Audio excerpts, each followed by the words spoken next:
Jsi těhotná? Řeknu ti 6 tipů, jak připravit své porodní cesty k porodu. Popíjej čaj z listů maliníku. Maliník posiluje a tonizuje děložní svalstvo, změkčuje děložní hrdlo, může zkrátit první dobu porodní. Začněte s masáží hráze. Zvyšuje pružnost tkání, snižuje riziko nástřihu hráze, pomáhá ženě vnímat své tělo, připravuje hráz na pocit tlaku. Jeste datle. Jeste 8 datlí denně.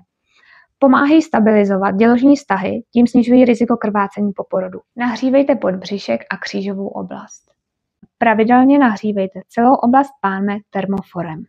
Teplo pomáhá uvolnit svaly pánve, zlepšuje její prokrvení a podporuje celkovou elasticitu tkání, což může usnadnit samotný porod. Dopřej si vaginální napářku.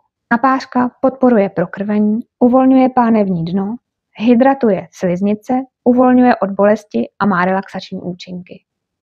Dělej dřepy. V předporodním období dělejte široký jógový dřep. Pomáhají miminku dostat se do ideální polohy. Připravují tělo na tlačení. Zpevňují a odlehčují bederní oblast. Věřím, že tyto tipy ti pomůžou k tvému přirozenému porodu.